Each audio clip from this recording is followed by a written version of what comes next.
Hello, my name is Kamini Gadhok and I'm Chief Executive at the Royal College of Speech and Language Therapists.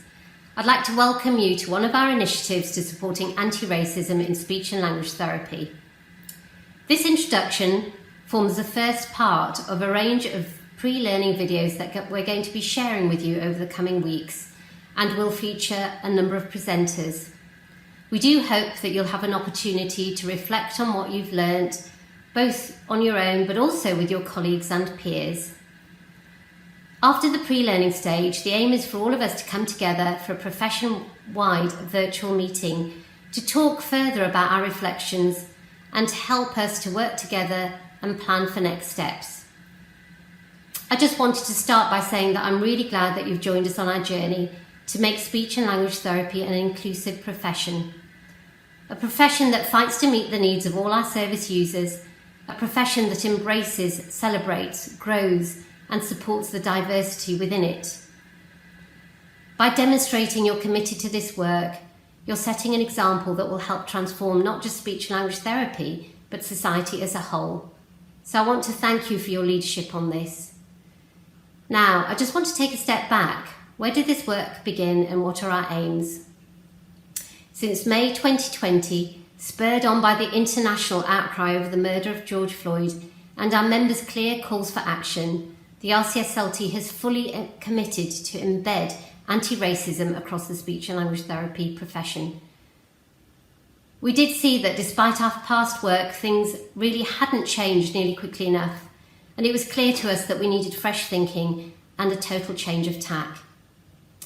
As a result of this, as many of you know, we formed a group open to all of our members, the Anti-Racism Reference Group, which has helped us to start to shape our ideas together. It was really important to us to listen to our members. As well as hearing your voice through social media, the group enabled us to have deep conversations about your experiences and frustrations.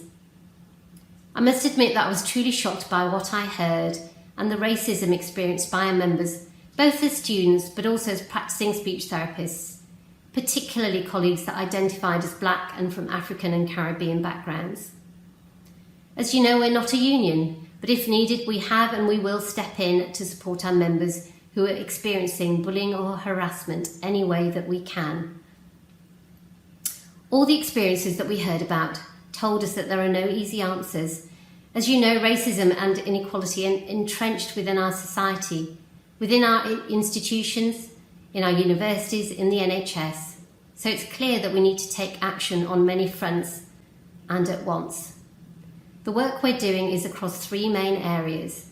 The first is supporting our members to be actively anti-racist. As well as work like this to help support you in your learning and development, we're looking at the Board of Trustees and the diversity within it.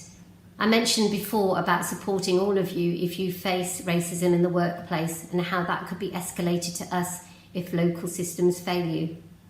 The second area is around diversity in the workforce, and that includes working with national bodies to recruit and retain a more diverse workforce, as well as, you know, representing diversity within RCSLT's own materials, which is really critical to this. The third area is meeting the needs of our diverse populations. So we've already started to work with our universities and our clinical excellence networks to see how we can support you to deliver culturally appropriate services. We do know that we are a small profession. However, we do think that we can and should do what we can by leading by example. It's really important that we share our learning and we engage and work in partnership with others, both at a national and a local level, to drive forward these changes. We've already started to have conversations with the union, Unite, and also with the regulator, the HCPC, and with national NHS leaders. So this is my call to you, to the profession.